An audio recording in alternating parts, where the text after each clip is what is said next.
اعوذ باللہ من الشیطان الرجیم، بسم اللہ الرحمن الرحیم۔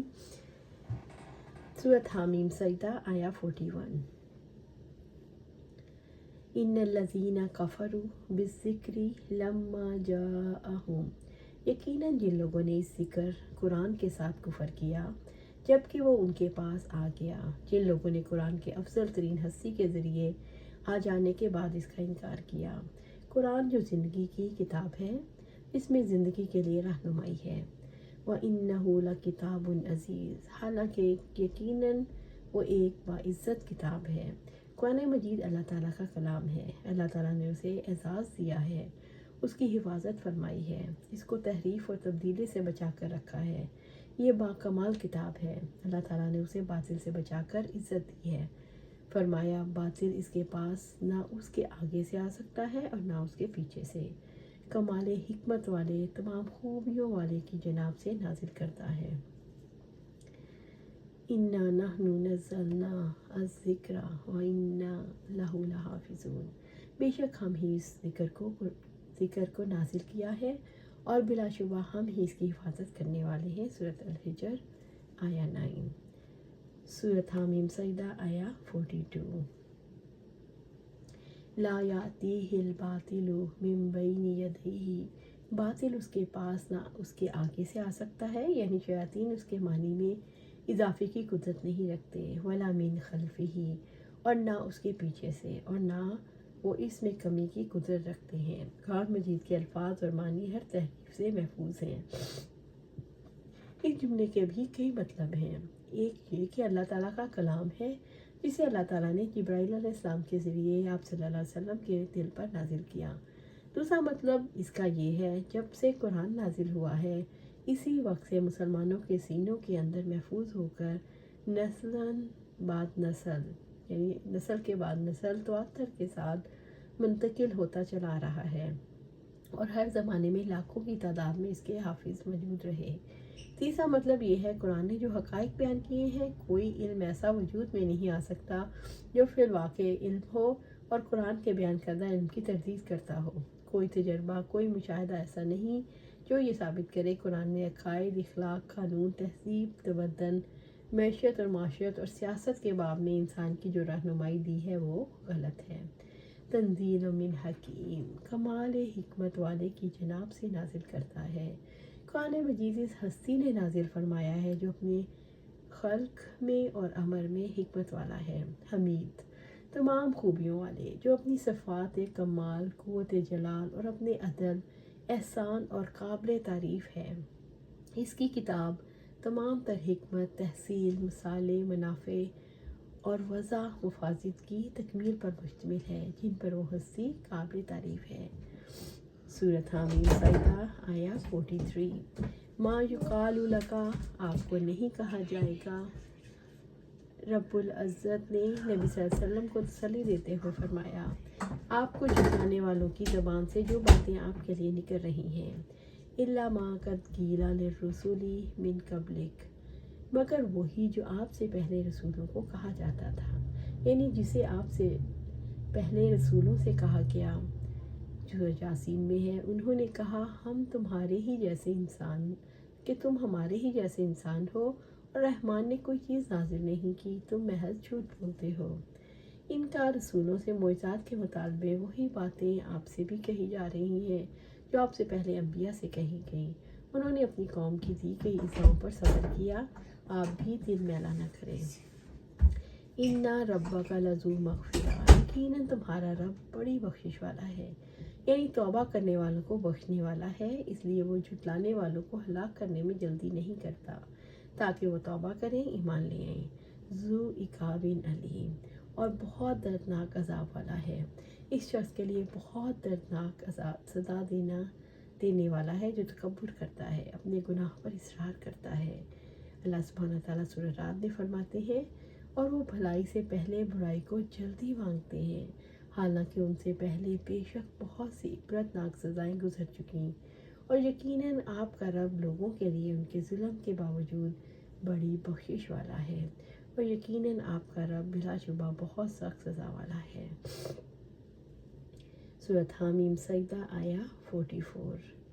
وَلَوْ جَعَلْنَاهُ قُرْآنًا أَعْجَمِيًّا لَقَالُوا لَوْلَا فُصِّلَتْ آيَاتُهُ، اور اگر ہم اس کو اجمی قرآن بناتے تو وہ کہتے کیوں نہ اس کی آیات کھول کر بیان کی گئی۔ رب العزت نے اپنے فضل کا ذکر فرمایا کہ عربی زبان میں نازل کرنا، رسول عربی اور اس کی قوم کی زبان عربی، اگر اجمی زبان میں بھیجا جاتا تو جھٹلانے والے کہتے کتاب کی آیت کو واضح طور پر کیوں نہیں سمجھایا گیا۔ اعجمی و عربی، کیا اجمی کلام اور عربی رسول، یعنی جھٹلانے والے کہتے ہیں رسول عربی ہے اور قرآن اجمی۔ رب العزت نے اہل باطل کے لیے جھٹلانے کی گنجائش ہی نہیں رکھی۔ قرآن مجید فصاحت، بلاغت، پھر بھی جھٹلانے والے مشرک ایمان نہیں لائے۔ قرآن مجید سے ایمان والے فائدہ اٹھاتے ہیں اور یہ قرآن مجید انہیں بلند درجات تک لے جاتا ہے۔ الحمدللہ۔ کل آپ کہہ دیجئے اے نبی صلی اللہ علیہ وسلم، آپ فرما دیجئے ہوا للذین آمنوا ھدی و شفاء، جو لوگ ایمان لاتے ہیں یہ قرآن ان کے لیے ہدایت و شفا ہے۔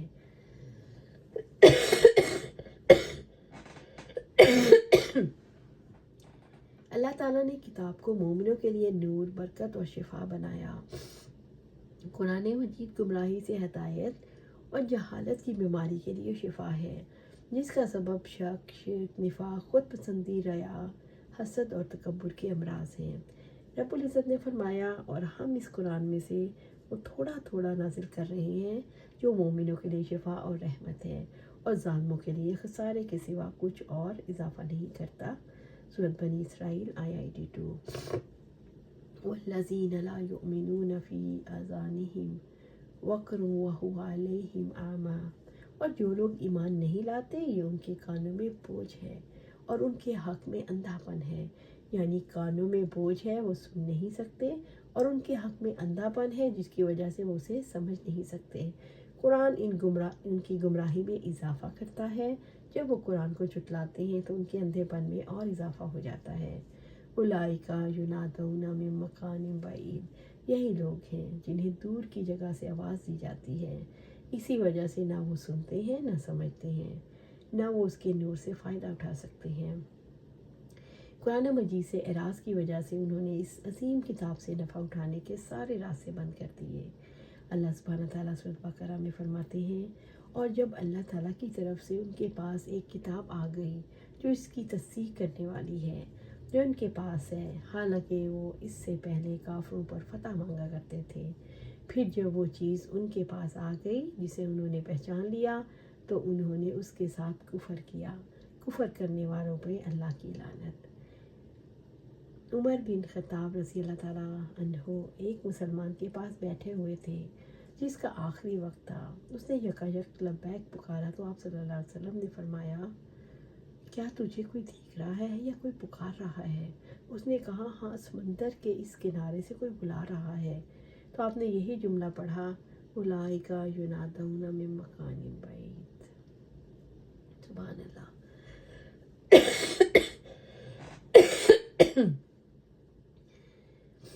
سورۃ حامیم سجدہ آیہ 45۔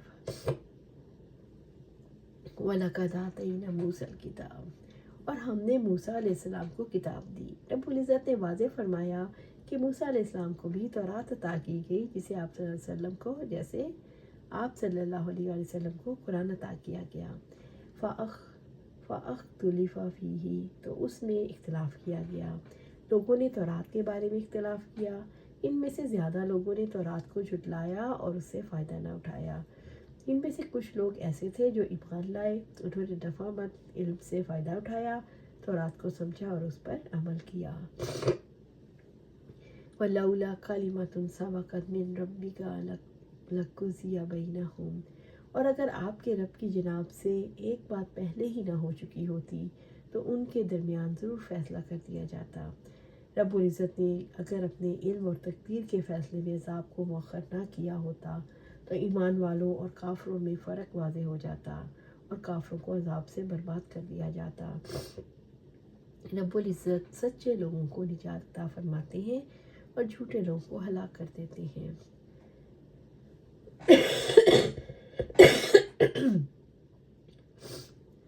وَإِنَّهُمْ لَفِي شَكٍّ مِّنْهُ مُرِيبٍ، اور یقیناً وہ لوگ جو اس سے بے چین کرنے والے شک میں ہیں، وہ قرآن کے بارے میں ایسے قلب میں ڈالنے والے شک میں مبتلا ہیں، انہوں نے اسے جھٹلا دیا۔ اللہ سبحانہ تعالیٰ سے دعا ہے ہمیں قرآن و سنت پر عمل کرنے کی توفیق دے، اس پر جمع دے، اور جنت الفردوس میں اعلیٰ مقام پر ہمیں اپنے پاس گھر عطا فرمائے۔ آمین یا رب العالمین۔